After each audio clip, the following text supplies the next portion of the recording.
I was in Chicago when I studied anthropology.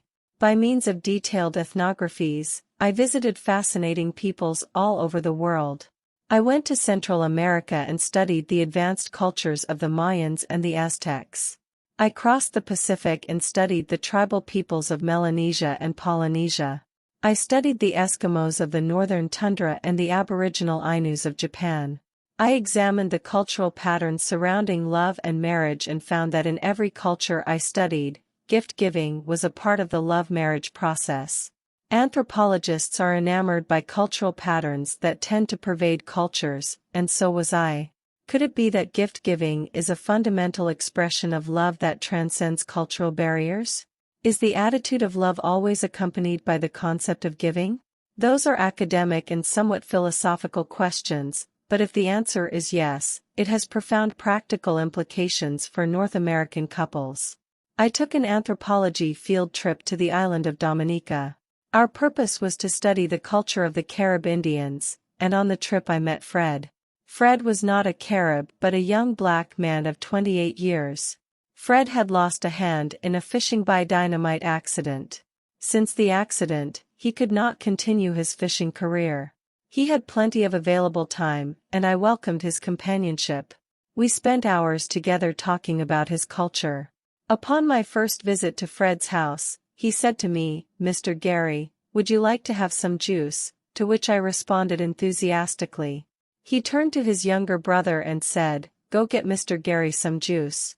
His brother turned, walked down the dirt path, climbed a coconut tree, and returned with a green coconut. "Open it," Fred commanded.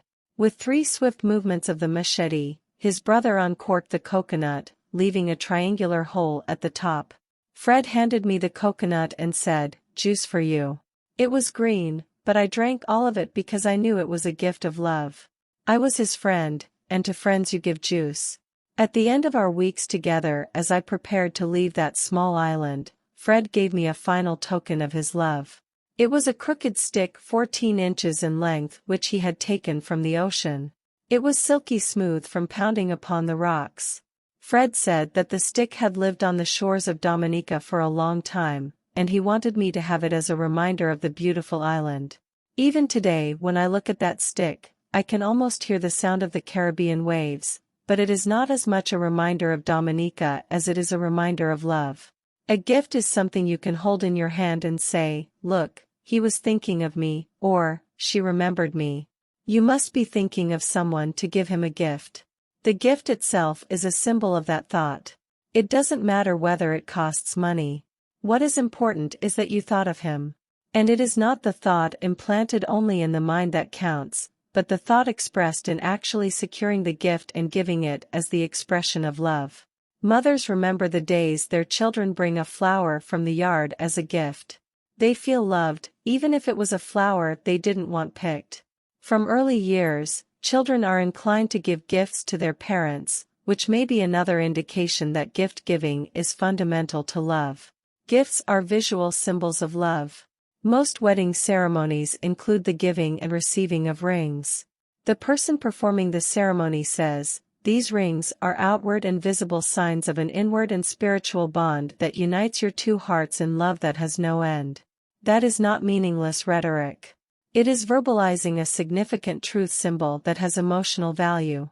Perhaps that is even more graphically displayed near the end of a disintegrating marriage when the husband or wife stops wearing the wedding ring. It is a visual sign that the marriage is in serious trouble. One husband said, "When she threw her wedding rings at me and angrily walked out of the house slamming the door behind her, I knew our marriage was in serious trouble. I didn't pick up her rings for 2 days. When I finally did, I cried uncontrollably." The rings were a symbol of what should have been, but lying in his hand and not on her finger, they were visual reminders that the marriage was falling apart. The lonely rings stirred deep emotions within the husband. Visual symbols of love are more important to some people than to others. That's why individuals have different attitudes toward wedding rings. Some never take the ring off after the wedding. Others don't even wear a wedding band. That is another sign that people have different primary love languages. If receiving gifts is my primary love language, I will place great value on the ring you have given me and I will wear it with great pride. I will also be greatly moved emotionally by other gifts that you give through the years. I will see them as expressions of love. Without gifts as visual symbols, I may question your love. Gifts come in all sizes, colors, and shapes. Some are expensive, and others are free. To the individual whose primary love language is receiving gifts, the cost of the gift will matter little, unless it is greatly out of line with what you can afford. If a millionaire gives only $1 gifts regularly, the spouse may question whether that is an expression of love, but when family finances are limited, a $1 gift may speak $1 million worth of love. If your spouse's primary love language is receiving gifts, you can become a proficient gift giver. In fact, it is one of the easiest love languages to learn. Gifts may be purchased, found, or made. The husband who stops along the roadside and picks his wife a wildflower has found himself an expression of love, unless, of course, his wife is allergic to wildflowers. For the man who can afford it, you can purchase a beautiful card for less than $5. For the man who cannot, you can make one for free. Get the paper out of the trash can where you work, fold it in the middle, take scissors and cut out a heart, write I love you, and sign your name. Gifts need not be expensive. But what of the person who says, I'm not a gift giver? I didn't receive many gifts growing up. I never learned how to select gifts. It doesn't come naturally for me. Congratulations, you have just made the first discovery in becoming a great lover. You and your spouse speak different love languages. Now that you have made that discovery, get on with the business of learning your second language. If your spouse's primary love language is receiving gifts, you can become a proficient gift giver. In fact, it is one of the easiest love languages to learn. Where do you begin? Make a list of all the gifts your spouse has expressed excitement about receiving through the years. They may be gifts you have given or gifts given by other family members or friends. The list will give you an idea of the kind of gifts your spouse would enjoy receiving. If you have little or no knowledge about selecting the kinds of gifts on your list, recruit the help of family members who know your spouse. In the meantime, select gifts that you feel comfortable purchasing, making, or finding, and give them to your spouse. Don't wait for a special occasion. If receiving gifts is his or her primary love language, almost anything you give will be received as an expression of love. If she has been critical of your gifts in the past and almost nothing you have given has been acceptable, then receiving gifts is almost certainly not her primary love language. Gifts and money. If you are to become an effective gift giver, you may have to change your attitude about money. Each of us has an individualized perception of the purposes of money, and we have various emotions associated with spending it. Some of us have a spending orientation. We feel good about ourselves when we are spending money. Others have a saving and investing perspective. We feel good about ourselves when we are saving money and investing it wisely. If you are a spender, you will have little difficulty purchasing gifts for your spouse, but if you are a saver, you will experience emotional resistance to the idea of spending money as an expression of love. You don't purchase things for yourself. Why should you purchase things for your spouse?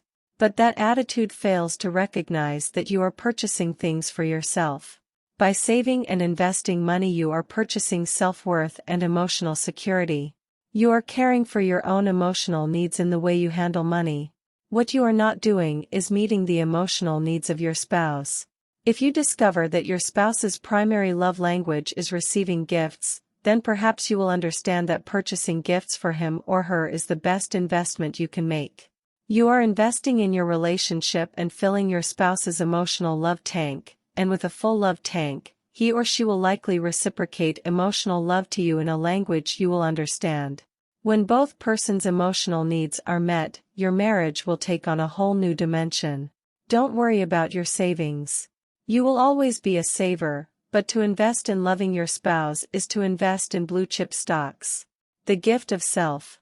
There is an intangible gift that sometimes speaks more loudly than a gift that can be held in one's hand. I call it the gift of self or the gift of presence. Being there when your spouse needs you speaks loudly to the one whose primary love language is receiving gifts. Jan once said to me, "My husband, Don, loves softball more than he loves me." "Why do you say that?" I inquired. "On the day our baby was born, he played softball. I was lying in the hospital all afternoon while he played softball," she said. "Was he there when the baby was born?" "Oh, yes. He stayed long enough for the baby to be born, but 10 minutes afterward, he left to play softball." I was devastated. It was such an important moment in our lives. I wanted us to share it together. I wanted him to be there with me. Don deserted me to play. That husband may have sent her a dozen roses, but they would not have spoken as loudly as his presence in the hospital room beside her. I could tell that Jan was deeply hurt by that experience. The baby was now 15 years old, and she was talking about the event with all the emotion as though it had happened yesterday. I probed further. "Have you based your conclusion that Don loves softball more than he loves you on this one experience?" "Oh, no," she said. "On the day of my mother's funeral, he also played softball." "Did he go to the funeral?" "Oh, yes. He went to the funeral, but as soon as it was over, he left to play softball." I couldn't believe it. My brothers and sisters came to the house with me, but my husband was playing softball. Later, I asked Don about those two events. He knew exactly what I was talking about. "I knew she would bring that up," he said. "I was there through all the labor and when the baby was born. I took pictures. I was so happy. I couldn't wait to tell the guys on the team, but my bubble burst when I got back to the hospital that evening." She was furious with me. I couldn't believe what she was saying. I thought she would be proud of me for telling the team. Physical presence in the time of crisis is the most powerful gift you can give if your spouse's primary love language is receiving gifts. And when her mother died, she probably did not tell you that I took off work a week before she died and spent the whole week at the hospital and at her mother's house doing repairs and helping out. After she died and the funeral was over, I felt I had done all I could do. I needed a breather. I liked to play softball, and I knew that would help me relax and relieve some of the stress I'd been under. I thought she would want me to take a break. I had done what I thought was important to her, but it wasn't enough. She has never let me forget those 2 days. She says that I love softball more than I love her. That's ridiculous. He was a sincere husband who failed to understand the tremendous power of presence. His being there for his wife was more important than anything else in her mind. Physical presence in the time of crisis is the most powerful gift you can give if your spouse's primary love language is receiving gifts. Your body becomes the symbol of your love. Remove the symbol, and the sense of love evaporates. In counseling, Don and Jan worked through the hurts and misunderstandings of the past. Eventually, Jan was able to forgive him, and Don came to understand why his presence was so important to her. If the physical presence of your spouse is important to you, I urge you to verbalize that to your spouse. Don't expect him to read your mind. If, on the other hand, your spouse says to you, "I really want you to be there with me tonight, tomorrow, this afternoon," take his request seriously. From your perspective, it may not be important, but if you are not responsive to that request, you may be communicating a message you do not intend. A husband once said, "When my mother died, my wife's supervisor said that she could be off for 2 hours for the funeral, but she needed to be back in the office for the afternoon.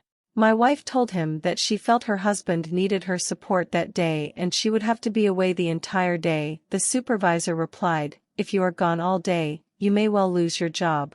My wife said, "My husband is more important than my job." She spent the day with me. Somehow that day, I felt more loved by her than ever before. I have never forgotten what she did. Incidentally, he said, she didn't lose her job. Her supervisor soon left, and she was asked to take his job. That wife had spoken the love language of her husband, and he never forgot it. Almost everything ever written on the subject of love indicates that at the heart of love is the spirit of giving. All 5 love languages challenge us to give to our spouse, but for some, receiving gifts, visible symbols of love, speaks the loudest. I heard the most graphic illustration of that truth in Chicago, where I met Jim and Janice. They attended my marriage seminar and agreed to take me to O'Hare Airport after the seminar on Saturday afternoon. We had 2 or 3 hours before my flight, and they asked if I would like to stop at a restaurant. I was famished, so I readily agreed. That afternoon, however, I got much more than a free meal. Jim and Janice both grew up on farms in central Illinois not more than 100 miles from each other. They moved to Chicago shortly after their wedding. I was hearing their story 15 years and 3 children later. Janice began talking almost immediately after we sat down. She said, "Dr. Chapman, the reason we wanted to take you to the airport is so that we could tell you about our miracle." Something about the word miracle always causes me to brace myself, especially if I don't know the person who is using it. What bizarre story am I going to hear? I wondered, but I kept my thoughts to myself and gave Janice my undivided attention. I was about to be shocked. She said, "Dr. Chapman, God used you to perform a miracle in our marriage." I felt guilty already. A moment ago, I was questioning her use of the term miracle, and now in her mind I was the vehicle of a miracle. Now I was listening even more intently. Janice continued, 3 years ago, we attended your marriage seminar here in Chicago for the first time. I was desperate, she said. I was thinking seriously of leaving Jim and had told him so. Our marriage had been empty for a long time. I had given up. For years, I had complained to Jim that I needed his love, but he never responded. I loved the children, and I knew they loved me, but I felt nothing coming from Jim. In fact, by that time, I hated him. He was a methodical person. He did everything by routine. He was as predictable as a clock, and no one could break into his routine. For years, she continued, I tried to be a good wife. I cooked, I washed, I ironed, I cooked, I washed, I ironed. I did all the things I thought a good wife should do. I had sex with him because I knew that was important to him, but I felt no love coming from him. I felt like he stopped dating me after we got married and simply took me for granted. I felt used and unappreciated. When I talked to Jim about my feelings, he'd laugh at me and say we had as good a marriage as anybody else in the community. He didn't understand why I was so unhappy. He would remind me that the bills were paid, that we had a nice house and a new car, that I was free to work or not work outside the home, and that I should be happy instead of complaining all the time. He didn't even try to understand my feelings. I felt totally rejected. Well, anyway, she said as she moved her tea and leaned forward, we came to your seminar 3 years ago. We had never been to a marriage seminar before. I did not know what to expect, and frankly I didn't expect much. I didn't think anybody could change Jim. During and after the seminar, Jim didn't say too much. He seemed to like it. He said that you were funny, but he didn't talk with me about any of the ideas in the seminar. I didn't expect him to, and I didn't ask him to. As I said, I had already given up by then. As you know, she said, the seminar ended on Saturday afternoon. Saturday night and Sunday were pretty much as usual, but Monday afternoon, he came home from work and gave me a rose. Where did you get that? I asked. I bought it from a street vendor, he said. I thought you deserved a rose. I started crying. Oh, Jim, that is so sweet of you. In my mind, she said, I knew he bought the rose from a Mooney. I had seen the young man selling roses that afternoon, but it didn't matter. The fact was, he had brought me a rose. On Tuesday he called me from the office at about 1:30 and asked me what I thought about his buying a pizza and bringing it home for dinner. He said he thought I might enjoy a break from cooking dinner. I told him I thought the idea was wonderful, and so he brought home a pizza and we had a fun time together. The children loved the pizza and thanked their father for bringing it. I actually gave him a hug and told him how much I enjoyed it. When he came home on Wednesday, he brought each of the children a box of Cracker Jacks, and he had a small potted plant for me. He said he knew the rose would die, and he thought I might like something that would be around for a while. I was beginning to think I was hallucinating. I couldn't believe what Jim was doing or why he was doing it. Thursday night after dinner, He handed me a card with a message about his not always being able to express his love to me but hoping that the card would communicate how much he cared. Again I cried, looked up at him, and could not resist hugging and kissing him. "Why don't we get a babysitter on Saturday night and the two of us go out for dinner?" he suggested. "That would be wonderful," I said. On Friday afternoon, he stopped by the cookie shop and bought each of us one of our favorite cookies. Again, he kept it as a surprise, telling us only that he had a treat for dessert. By Saturday night, she said, I was in orbit. I had no idea what had come over Jim or if it would last, but I was enjoying every minute of it. After our dinner at the restaurant, I said to him, "Jim, you have to tell me what's happening. I don't understand." She looked at me intently and said, "Dr. Chapman, you have to understand. This man had never given me a flower since the day we got married. He never gave me a card for any occasion. He always said, 'It's a waste of money, you look at the card and throw it away.' We'd been out to dinner one time in 5 years. He never bought the children anything and expected me to buy only the essentials.